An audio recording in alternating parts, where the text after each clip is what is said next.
অবশেষে চাঞ্চল্যকর তথ্য সামনে আসতে শুরু করেছে ইনকিলাব মঞ্চের নেতা ওসমান হাদি হত্যাকাণ্ড নিয়ে। তদন্ত সংশ্লিষ্ট সূত্র বিভিন্ন মহলের আলোচিত তথ্য বিএনপি নেতা মির্জা আব্বাসের নাম উঠে এসেছে আসল মাস্টারমাইন্ড হিসেবে, যদিও বিষয়টি এখনও তত্ত্বাবধায়নাধীন ও আনুষ্ঠানিকভাবে প্রমাণিত নয়। আইনশৃঙ্খলা বাহিনীর ঘনিষ্ঠ সূত্রের দাবি, গ্রেপ্তার হওয়া আসামিদের জিজ্ঞাসাবাদ ও প্রাপ্ত তথ্যের এই হত্যাকাণ্ডের পেছনে একটি সংগঠিত পরিকল্পনার ইঙ্গিত মিলেছে, যেখানে রাজনৈতিক প্রভাব নির্দেশনার অভিযোগও সামনে এসেছে। গত মাসে রাজধানীতে সংগঠিত এই হত্যাকাণ্ড দেশ জুড়ে তীব্র প্রতিক্রিয়া সৃষ্টি করে এবং তখন থেকে কার নির্দেশে এই হত্যাকাণ্ড সেই প্রশ্ন ঘুরপাক খাচ্ছিল।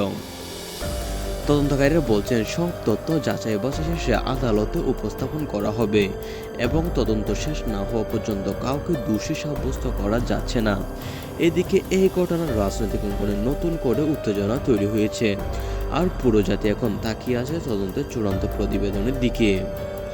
তাছাড়া বিভিন্ন মহলে বিভিন্ন ধরনের প্রতিবেদন ছুটে এসেছে। আজকে নিউজটি ভালো লাগলে চ্যানেলটি সাবস্ক্রাইব করে দিবেন। ধন্যবাদ।